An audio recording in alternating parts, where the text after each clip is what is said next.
నిఘా TV news కు స్వాగతం. ముందుగా హెడ్లైన్స్. కొత్త ఓటర్లను గౌరవించండి. భారత పౌరులకు ప్రత్యేక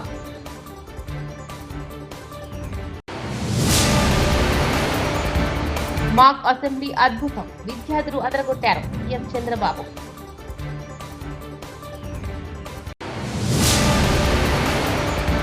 కాంగ్రెస్ పార్టీ బీసీలకు 42% రిజర్వేషన్ ఇస్తామని చెప్పి కేవలం 15% ఇచ్చి మోసం చేసింది కేటీఆర్.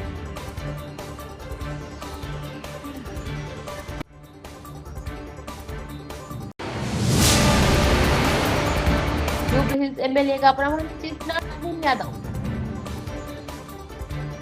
నేడు భారత రాజ్యాంగ దినోత్సవం సందర్భంగా ప్రధాని మోడీ దేశ ప్రజలకు ఒక లేఖ రాశారు.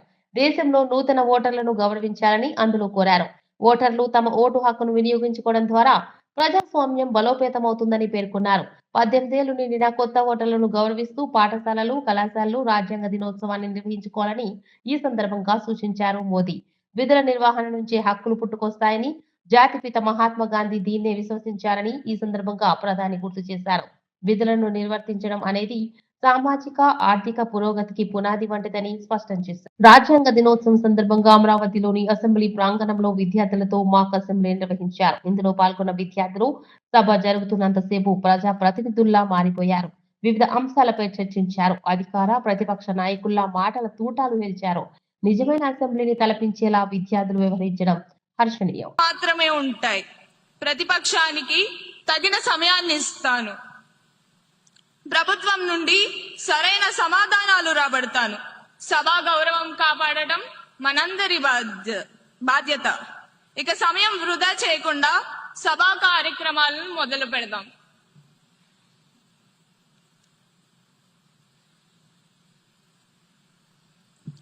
ఇప్పుడు క్వశ్చన్ అవర్ ప్రారంభం అవుతుంది. 241101 క్వశ్చన్ పై గౌరవ వ్యవసాయ శాఖ మంత్రి గారిని స్పందించవలసిందిగా కోరుతున్నాను. అధ్యక్ష, గౌరవ సభ్యులు అడిగిన మొదటి ప్రశ్న, ఈ సంవత్సరం ప్రభుత్వం ఎంతమంది రైతులకు విత్తనాలు మరియు ఎరువులు అందించింది అధ్యక్ష? దీనికి నా జవాబు అధ్యక్ష, 12 లక్షల మందికి. రెండో ప్రశ్న అధ్యక్ష, ఇటీవల వర్షాలు, తుఫానుల వల్ల పంటలు దెబ్బతిన్న ఎన్ని ఎకరాలకు ప్రభుత్వం నష్టపరిహారం ఇచ్చింది అధ్యక్ష? దీనికి సమాధానం అధ్యక్ష, 3.5 లక్షల ఎకరాలకు. మూడో ప్రశ్న అధ్యక్ష, రైతులకు సహాయం చేసేందుకు ప్రభుత్వం ప్రారంభించిన కొత్త రైతు కేంద్రాలు. జూబ్లీహిల్స్ ఎమ్మెల్యేగా నవీన్ యాదవ్ ప్రమాణ స్వీకారం చేశారు. ఈ రోజు నవీన్ యాదవ్ తో తెలంగాణ అసెంబ్లీ స్పీకర్ గడ్డం ప్రసాద్ కుమార్ ప్రమాణం చేయించారు. స్పీకర్ కార్యాలయంలో ఈ కార్యక్రమం జరిగింది. నవీన్ యాదవ్ ప్రమాణ స్వీకారానికి మంత్రులు శ్రీధర్ బాబు, అజారుద్దీన్, ఎమ్మెల్యే గణేష్, కాంగ్రెస్ నేతలు, నవీన్ కుటుంబ సభ్యులు హాజరయ్యారు. చేయబోయే కర్తవ్యాన్ని శ్రద్ధశక్తులతో నిర్వహిస్తానని దైవ సాక్షిగా ప్రమాణం చేస్తున్నాను. తెలంగాణ శాసనసభ సభ్యుడైన నవీన్ యాదవ్ వి అనే నేను సభ నియమాలకు కట్టుబడి ఉంటానని, వాటిని అనుసరిస్తానని, సభ మర్యాదలను పాటిస్తానని, సాంప్రదాయాలను గౌరవిస్తానని దైవ సాక్షిగా ప్రమాణం చేస్తున్నాను. మాక్ అసెంబ్లీ అద్భుతమని, విద్యార్థులు అదరగొట్టారని ఆంధ్రప్రదేశ్ రాష్ట్ర ముఖ్యమంత్రి నారా చంద్రబాబు నాయుడు వ్యాఖ్యానించారు. రాజ్యాంగ దినోత్సవం సందర్భంగా విద్యార్థులతో ఇవాళ మాక్ అసెంబ్లీ నిర్వహించారు. పాలక, ప్రతిపక్ష సభ్యులు రూల్స్ ను విద్యార్థులు ప్రదర్శించారు. మాక్ అసెంబ్లీలో సమకాలీన రాజకీయ అంశాలపై ఆసక్తికర చర్చ జరిగింది. సభ్యుల మధ్య వాదోపవాదాలతో రక్తి కట్టింది మాక్ అసెంబ్లీ. విద్యార్థుల మాక్ అసెంబ్లీకి ముఖ్యమంత్రి చంద్రబాబు, మంత్రి లోకేష్ హాజరయ్యారు. ఈ సందర్భంగా జాతీయ రాజ్యాంగ దినోత్సవ శుభాకాంక్షలు తెలియజేశారు. అనంతరం మాక్ అసెంబ్లీని ఉద్దేశించి సీఎం చంద్రబాబు ప్రసంగించారు. కాంపిటేటివ్ ఎగ్జామ్స్ కి ప్రిపేర్ కావాలి. నేను ఎప్పుడు స్టూడెంట్ గా హ్యాపీగా తిరుగుతూ ఉండేవాడిని.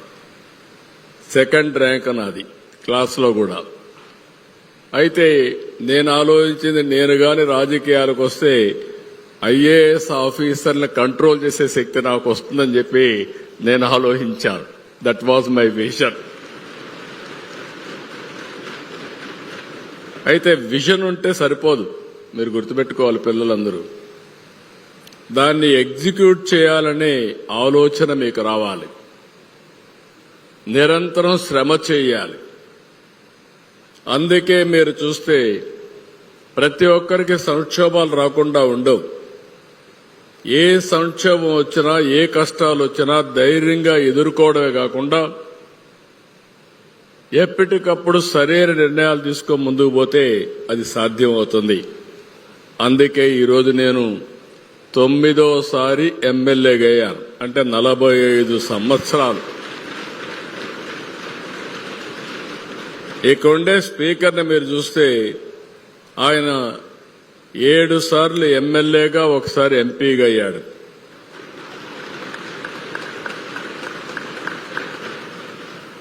ఇంకొక పక్క నేను 30 సంవత్సరాల్లో మంత్రి అయ్యాను. 45 సంవత్సరాల్లో ముఖ్యమంత్రి అయ్యా. 4వ ముఖ్యమంత్రిగా పనిచేస్తున్నా. అంటే ఎందుకు మీకు ఈ విషయం చెప్తున్నానంటే, అతి చిన్న వయసులో నేను ఎమ్మెల్యే అయ్యాను. మీరు అతి చిన్న వయసులో, నాకంటే చిన్న వయసులో మాక్ అసెంబ్లీలో ఎమ్మెల్యే పాత్ర నాకంటే సమర్థవంతంగా నిర్వహించాను. నేను ఫస్ట్ టైం అన్నా అటు ఇటు అనుకున్నాను, కానీ ఇప్పుడు మిమ్మల్ని చూస్తే టోటలీ కాన్ఫిడెంట్. ఒకప్పుడు ఇంత కాన్ఫిడెన్స్ ఉండేది కాదు. ఈరోజు అలాంటి ఒక నమ్మకం మీ అందరిలో కనపడుస్తా ఉంది, ఆత్మవిశ్వాసం కనపడుస్తా ఉంది. మా ఎమ్మెల్యేలు చాలా మందిని చూశారని తడబడేవాళ్ళు. మీరు ఒక్కరు కూడా తడబడడం లేదు. నేను పైన కూర్చొని వాచ్ చేస్తా ఉన్నా. నేను అదే పనిగా అందరినీ చూశాను. Wonderful performance. మీ కాన్ఫిడెన్స్ కి మరొక్కసారి అభినందిస్తున్నా. మామూలు కాన్ఫిడెన్స్ కాదు ఇది. అయితే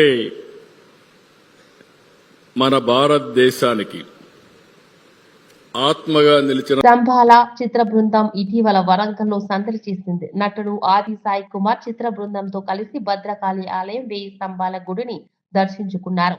ఆది హీరోగా సంబాల చిత్రాన్ని యుగంధర్ ముని తెరకెక్కించిన విషయం తెలిసిందే. ఈ సినిమా డిసెంబర్ 25న ప్రేక్షకుల ముందుకు రాను.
కాంగ్రెస్ పార్టీ బీసీలకు 42% రిజర్వేషన్ ఇస్తామని చెప్పి కేవలం 17% ఇచ్చి మోసం చేసింది. కేసీఆర్ బీసీలకు 24% రిజర్వేషన్లు ఇస్తే రేవంత్ రెడ్డి కేవలం 17% మాత్రమే ఇచ్చాడు. బీసీలను మోసం చేసినందుకు రేవంత్ రెడ్డి, రాహుల్ గాంధీ 2 చెంపలు వేసుకుని క్షమాపణ చెప్పాలి. ఇంత మాత్రం దానికి 160 కోట్లు ఖర్చు చేశామని చెప్పి కులగణన సర్వే చేసి రాహుల్ రేవంత్ మోడల్ అని బిల్డప్ కొట్టడం దేనికి? పార్టీ గుర్తు లేకుండా జరిగే ఎన్నికల్లో పార్టీ పరంగా రిజర్వేషన్లు ఇస్తామని అబద్ధాలు చెబుతున్నారు. ఇంత దారుణంగా మోసం చేసిన కాంగ్రెస్ పార్టీకి బీసీ ప్రజలు ఖచ్చితంగా బుద్ధి చెప్తారు. ఉందా నాకే తెలియదు. మరి నేను ఇంకొక మాట కూడా అడుగుతున్నా. 42% అని చెప్పి కులగణన అని చేసి దానికి 160 కోట్లు ఖర్చు పెట్టి దానికి మళ్ళీ రాహుల్ గాంధీ కితాబులు ఇచ్చి ఇది రేర్ మోడల్. రేర్ అంటే ఏంటంటే అంటే రాహుల్ రేవంత్ మోడల్ అట.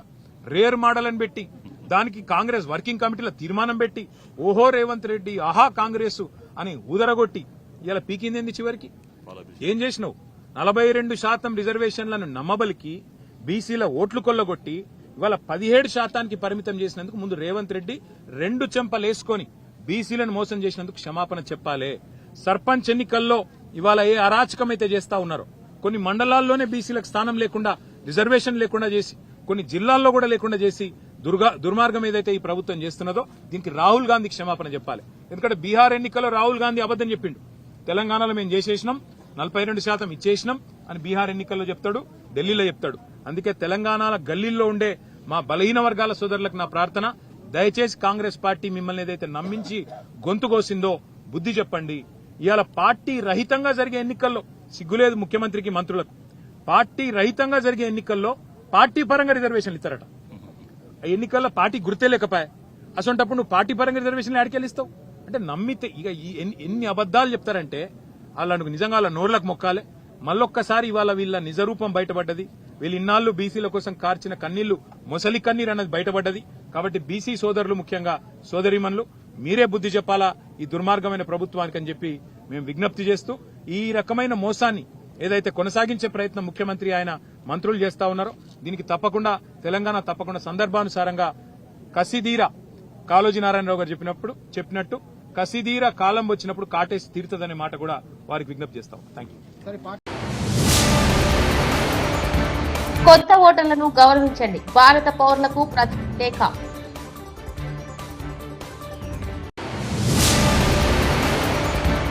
మాక్ అసెంబ్లీ అద్భుతం, విద్యార్థులు అదరగొట్టారు. సీఎం చంద్రబాబు.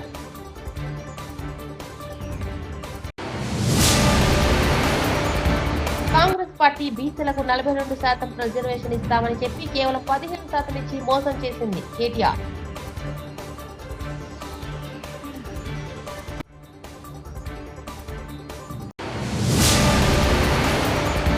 జూబ్లీహిల్స్ ఎమ్మెల్యేగా ప్రమాణం చేసిన నవీన్ యాదవ్.